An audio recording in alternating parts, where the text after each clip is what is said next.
Welcome to Jar of Genius. I'm your host, Russ Perry, and this is a podcast where we dive into the business of creativity. Each episode, I'll explore the minds and stories of innovative leaders and companies who have paved the way and are shaping the future for creative businesses around the world. From groundbreaking business models to extraordinary creative campaigns and the innovations of technology we use and will use ahead, I'm excited to help you not only run a creative business, but thrive in this ever-changing and always challenging landscape. Hey everyone, welcome to another episode of Jar of Genius. I'm your host, Russ Perry, where every roughly few weeks or so, we're working on the publishing frequency. We're having creative conversations that really try to challenge what you believe in creativity, hearing stories, ideas. And today we have Andy Greenhouse. Andy Greenhouse is the CEO and founder of Swhype. They're a video, marketing, and many other things agency, creating content for brands. Andy, you've been in this business for quite some time. You've also came from a whole other industry, publishing, creative director over Cosmopolitan. And, something that I'm really excited to talk about is just the evolution of creativity over your journey and everything that you've been focused on as you've been in the space a long time. And you're across the pond. You're over in the UK. Is that correct? That's right. Yeah. All right. I'm down in Brighton. Awesome. Well, thank you for staying up late for us today. Absolute pleasure. We have a couple team members in London, and it's always like trying to juggle the meeting schedule. It is something we are very aware of. So, Andy, I want to start here. You and I are no stranger to probably the technological advances that are happening in the creation space. But I want to know, as someone who's been creating branded contents and storytelling and trying to create those connections with people through the medium of video in many different ways, as you're sitting here today in Brighton in the evening, what is your quick take on where this space is going as the act of creating is getting digitized, automated, robots might be taking over? I want to know what's going on in your head. Are you worried? Do you not care? Are you excited? Let's start there inside of this. Yeah. Firstly, you don't want to know all the stuff, all the noise in my head, because there's a lot of noise. I think about this a lot the whole time, in fact, where everything is going. Where does that leave me? Where do I belong as I age and become irrelevant? I think AI is already really changing the video area, because obviously I work in video generally. I've seen a lot of changes in that sense. Creatively, it's enabling a lot of people who aren't cliche creatives to be more creative, thinking about using images with things like Mid-Journey, etc. That opens up possibilities for people like me as well, who are looking at storyboards the whole time and trying to work out how we visualize something. Chatting to ChatGPT, brainstorming with ChatGPT, that's an interesting one. And I've found it really valuable in that respect. So yeah, I'm completely fascinated by where we're going with everything, but I don't know if my head can take it all, the speed it's happening. I think that's the thing for me. I was at a conference last week speaking, and I had the audience, I asked the audience, and I said, it was an email marketing conference. I was kind of blown away that these people from around the world were flying to Arizona in June, where it's 40 degrees plus, and to come here. And I was like, raise your hand if your career goal right now is to become a designer, is to start creating content all day long and running that process yourself. And 0 hands went up. And I was like, you know what? This is awesome. Because I think if you've gotten into it, and like you mentioned, try to keep track of it, it's frankly pretty exhausting. It's something that's changing, and you find yourself going down some rabbit holes where, I'm a CEO of a company, and I spent about 6 hours one day a few months ago trying to create something using all AI tools. And I felt blacked out, and I woke up and I was like, what am I doing? Why am I doing this? I have teams, I have designers, I'm creatives. And I think for me, there's a lot of hype, but people sort of value their time.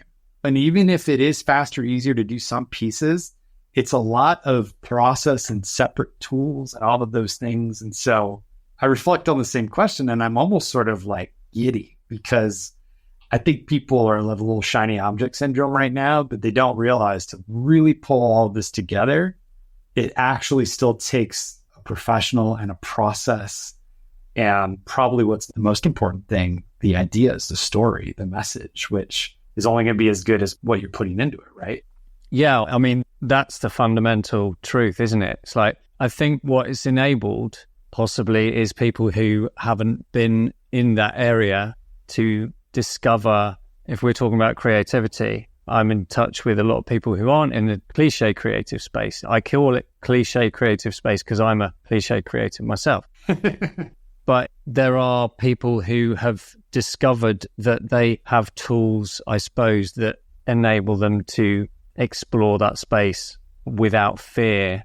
Whereas before, maybe, I think you're absolutely right. It takes years of experience to kind of develop the brain muscle sometimes to come up with something that fits a brief, whether that be descriptive in text form or whether that's a design or whether that's a video. That's right. I'm lucky that I've kind of doing all of those things. And I never thought I could write. I worked in magazines for years and I was in the art department. So the art department was, I may be digressing now, so forgive that. But I think for me, discovered creativity is not thanks to any new tools or anything. So now I contradict myself. But creativity for me is all of this stuff. It's starting a business, it's growing a business, it's writing from the heart, it's designing something from a place in my head I can't explain.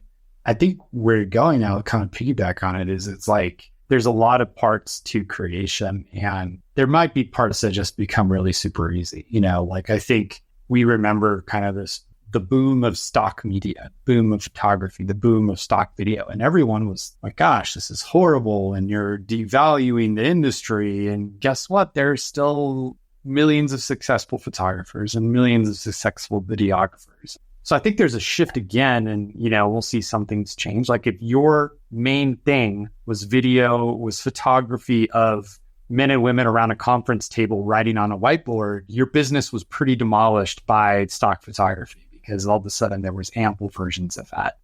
But there's all these other places. And I think like when one thing becomes very easy, it allows us to be creative and go deeper in other areas. And I think that's kind of where the unknown for me is, but also the excited curiosity to say, well, if storyboarding no longer takes all this time because you literally can prompt it and in an afternoon have everything ready to roll, what then does the energy and time go to make the product better? And I think that's kind of what is yet to be determined inside of this process where some pieces get easier, but then how do we invest that surplus time, money, energy to then make the final product even better? Yeah, I mean, when I talk about storyboarding, I suppose I don't think it makes it faster. It just makes those images that are in your head more accessible. You know what I mean? So if you're trying to visualize something for a client, then you can hit it after a few goes. And yeah, you're not looking at stock libraries for hours and hours, but maybe you are grabbing something from a stock library and you're going to stick it in Photoshop with a background that you've got, which is from Midjourney, that's a perfect background. But yeah, I think what you're saying is that the time that this stuff saves us, what are you saying exactly? I mean, I don't mean maybe storyboarding isn't the best example, but I think if I'm a creative director on a project, I'll use a very linear example. I need to create a bunch of illustrated assets, things that are very nuanced and detailed. The natural process, as I said, my brief to Illustrator, they give me some concept, takes a few days, we get revise and we get edit, and we're a week or two in, and okay, we're good. Whereas today, and like we see this all the time with Design Pickle, you can use one of the generative tools to just say, this is where I want to start. And then you send that to the Illustrator. And then they're like 80% of the way with the vision before they've even opened up Adobe Illustrator, which means their first round is like almost ready to roll. So that to me, I don't think though, like as many creative processes have adopted it and we're seeing like the macro benefit, but I just feel like there's got to be at some point a surplus inside of the creative process that all these things that we're taking time and money can become faster and easier and cheaper or free. I don't think that you're just going to sit on that time and energy and money and be like, you know what? I'm not doing anything with it. Let's create 5 more campaigns. let's do 10 more video. Let's create even more with it. Same amount of time, same amount of budget, but now we can multiply our output. And to me, I get excited because I feel like the innovation and the creative ideas themselves will get to some point that is, I think, innovating and pushing the envelope when those resources are in abundance, right? But I don't know, it's like we're two traditional creatives trying to pontificate on the future. It's definitely open season to see what happens. Or everyone just uses robots and we're all out of businesses. So I hope that does. I was working in magazines and it was not looking forward. The industry that I was in, it didn't feel like it was ever looking towards tech. And we had like bolt-on websites and stuff like that. There were really innovative companies coming up. And specifically, I was in the women's market. You know what, Russ, I'm finding this really hard. I told you I'd just come off a ADHD thing, right? I really struggle with off-the-cuff kind of conversation stuff, and that is a real thing with me. And if I don't understand the question and I pretend to understand the question, I'm just kind of lying to myself. So let me ask you this. Go on. Let me ask you this, Andy. Yeah. Talk to me about what it's like to be creative with ADHD. Has that been an advantage, a disadvantage? Like, I want to learn more about that. I think that's probably a more deeper, real conversation, which I've never had on this show. And if you're open and willing to talk about it, then let's do it. Yeah, I know. Very willing, because it's probably been the biggest problem and the biggest advantage, I think. And it's only a very recent discovery that hasn't been diagnosed, because the diagnosis time, the waiting list is like 5 years in this country for an NHS diagnosis. So need to go private. But the thing is, with the way that my brain works, it's not a priority. It's not a priority. I've lived with it all my life. I'm 51 now. But I recognize the patterns that it has both prevented me from achieving and the kind of learning these incredible disadvantages, and it has these incredible advantages. If I hadn't found drawing when I was a kid, I don't know what I would have done for a career, because I just would have been all over the place. I found drawing. Do you think it helps you ideate and move quicker with the creative process itself? Yeah, massively, huge. I can't compare it to any other way of thinking, though. This is the problem. So you can only compare your brain to your brain, right? You can only compare it to itself, and you can't really do that anyway. When did you feel like there was something different that you started to explore? Like you said, you break your brain, you don't know any different, but at some point you might have been like, maybe there's something unique about my brain. I need to go down this path. Was there a challenge in your life, things that weren't working? What was the red flag for you? Yeah, I mean, I always knew as a kid there was like some weird thing that I didn't consciously think it, but I didn't feel like other people seemed to feel. And in situations, I was a really shy kid and I just lost myself in drawing the whole time. And then I was the art kid. And then I kind of found my way through a career which had art at its heart. I did graphic design, and then I went to film, and then to magazine design and art direction and creative direction, and then started my own business. But it wasn't until very, very recently I started writing on LinkedIn daily, about almost 2 years ago now. And it was a way of trying to get stuff out of my head, all this stuff in my head. And I remember as a kid thinking, one day I'm going to write all this stuff that's in my head. This is when I was like 7, had no knowledge at that point, but I still had this feeling I need to get this stuff out of my head. And it was through that process, starting to write and finding other people. This is why I was saying about creative people who aren't from my creative sphere, but, people like accountants, people like lawyers who clearly are creative, but actually fell into a different career. So like a more academic career, they were pushed into academia. But for me, I read a post by somebody that I know and it resonated. I had a call with her and I saw like a mirror held up, not my industry, but similar patterns. From that, I started to do these 12-hour open calls to meet the people I was meeting through words, right? So I called it open. And it was just really about just talking to each other. 12 hours, 12-hour long call? Yeah, so the idea is like an open mic. Yeah, I mean, I kind of sit on the end of the camera, on the end of Zoom, and then people drop in, and then they're either talking to me or talking to each other, and then meet each other. How did you feeling so many years growing up that maybe something was different or there was off? How did you feel that point hosting those spaces where people were connecting around this and not feeling maybe so isolated in that space? So this is interesting because I haven't really spoken about the ADHD side of things.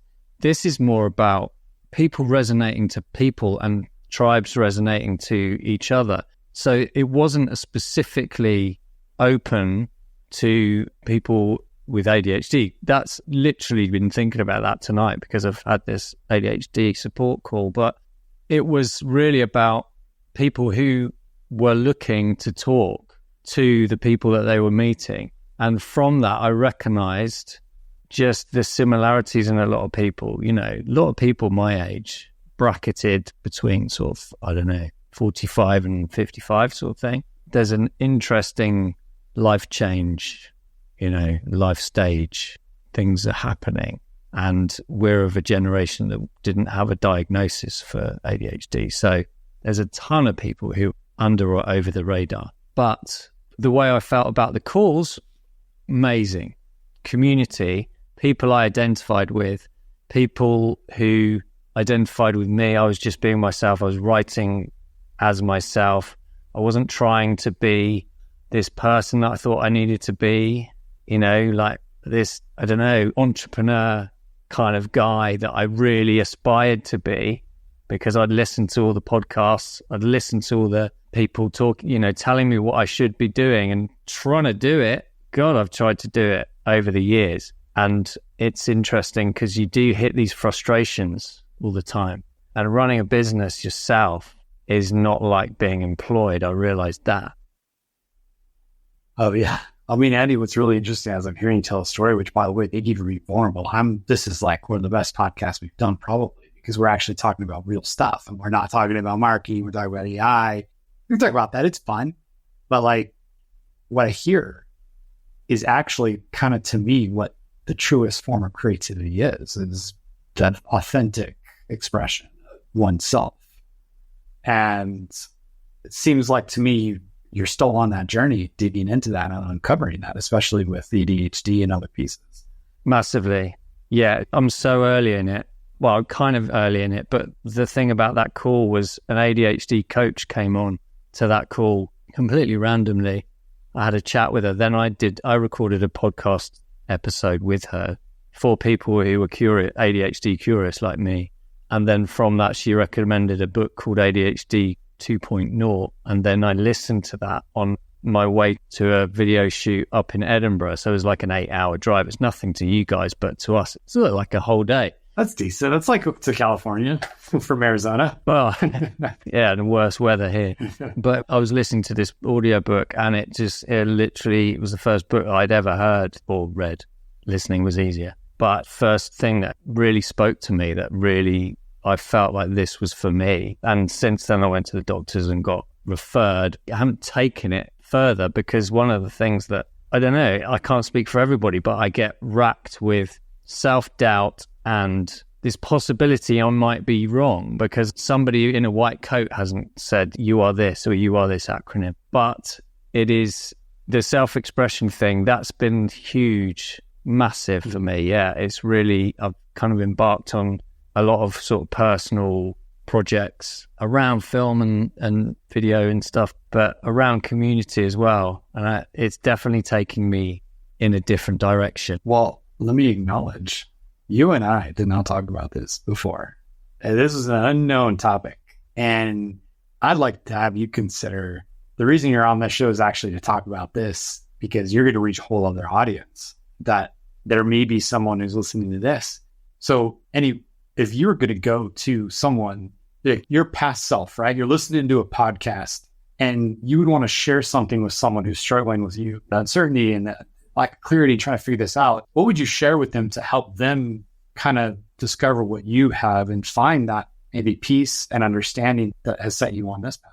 I think listen to or read, probably listen to not necessarily that book, but find somebody who you think you could maybe talk to.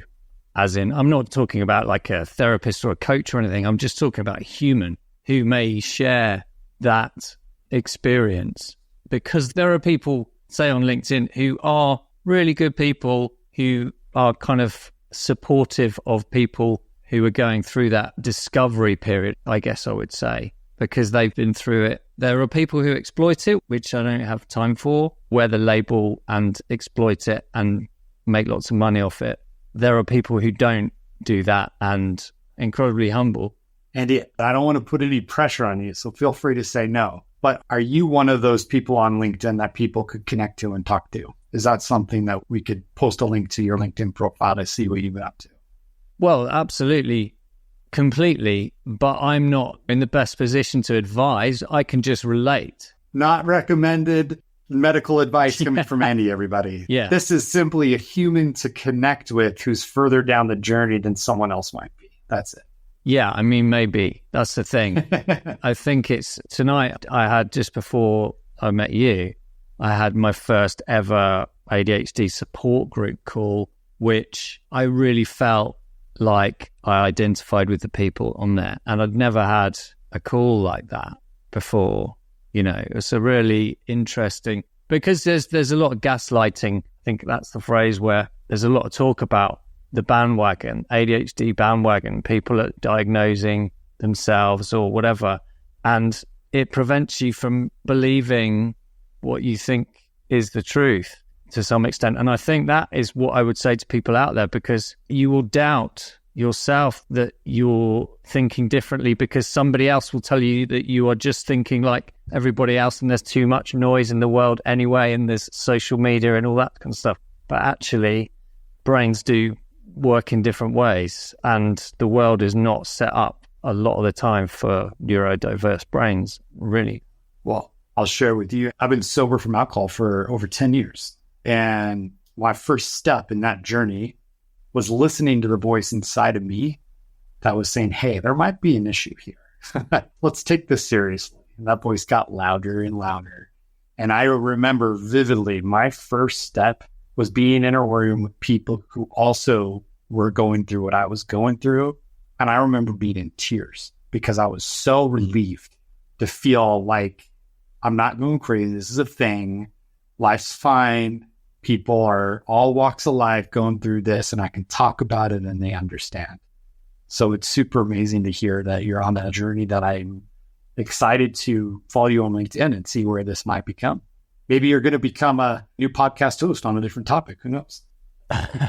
Yeah, well, this is the one trait I think of ADHD is people do start things. So in COVID, I did start a podcast called Video Talks, which is an audio version of it talking about video.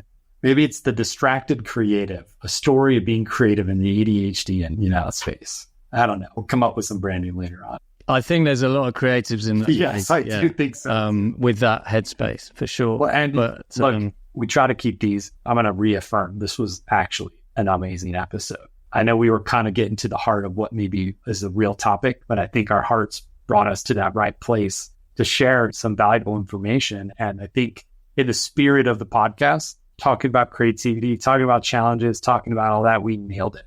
So I'd love to have you share where people can connect with you, your business, your LinkedIn. What's the best place to connect? Whether or not it's about ADHD, maybe it's just about Brighton, learning more about where you live. But what's the best online spot that you want to send folks?